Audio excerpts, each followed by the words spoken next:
Hi guys, and welcome back to another video. So today we're going to be talking about dog training and probably what I think is the best piece of advice that I could give anyone, no matter whether they are training a sheepdog or they're just wanting to train a well-balanced pet.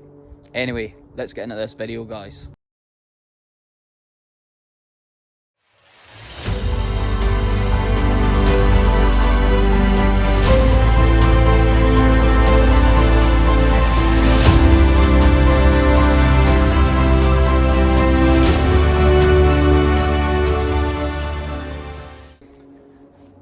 So, no matter what type of dog training that you want to do, this is probably the most important piece of advice that I could give you. And it's basically how I start off my sheepdogs as well. And we've covered this years ago on this channel, but basically when I start training a dog, training starts right here at home at 8 weeks old when I get my puppy. And my puppies will know this and have these two commands down by the time they're 12 weeks old, just 12 weeks old. So no matter what type of training you're doing, whether it's sheepdog training or you just want a well-balanced pet, one thing is very important, and that is just two commands.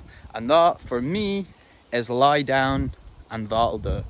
And the reason for this is these two commands give us control of our dogs, and that is what is important. And like I say, my dogs will have learned this by the time they're 12 weeks old.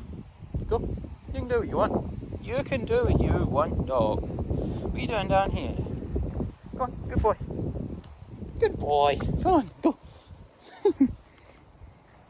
So the first of these two commands is very simple, and I'll normally start this by I'll start with a sit, and then it'll be into a lie down. So, Echo, lie down.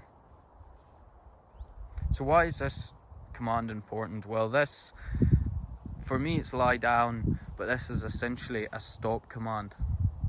So why is having a good stop command so important? Well, if you can stop your dog reliably, then you can stop it going into a situation that you don't want it going into. You can stop your dog before you get to a situation, and it can give you time to either think about what you're going to do next. So if, let's say you're at the dog park and there's some dogs playing, you stop your dog, you judge whether you can let your dog go over and play with them or whether you don't want them to, and then you can choose what to do from there. So your stop command's quite important. It gives you time to think, and it gives you time to assess situations, and it can also stop your dog from getting into a situation. So super important command. And the second of these commands is that'll do. Good boy. Good boy, Echo. So that is my that'll do command, which is, of course, is recall. So why is recall important? Well, recall is probably the most important command you'll ever have. Recall is calling your dog back to you, and this has to be the most reliable command in your repertoire, because if you need to get control of your dog, your recall command is how you're going to do that. And it doesn't matter what type of dog training you're doing or what situation you are in, if you want to have your dog off lead ever, you must have a reliable recall command.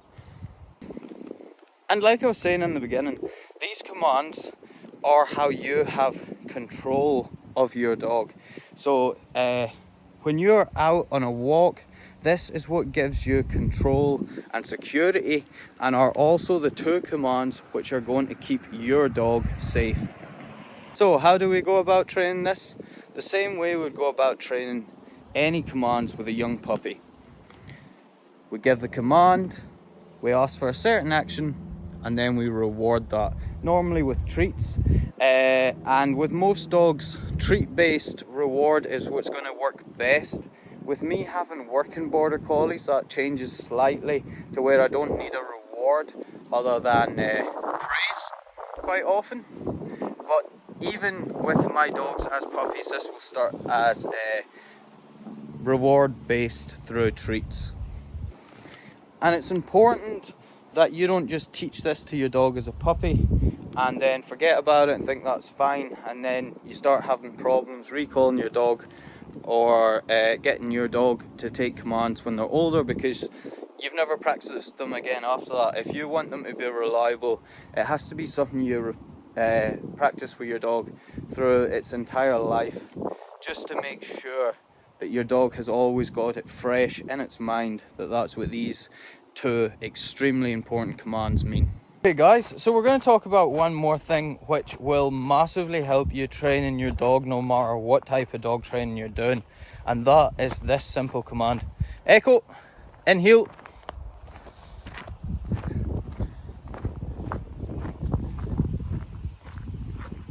So the in heel command is a good one, really for anybody training, and the reason for this is, and a lot of people get this mixed up, and you can see I'm quite relaxed. I don't want the dog to be right here.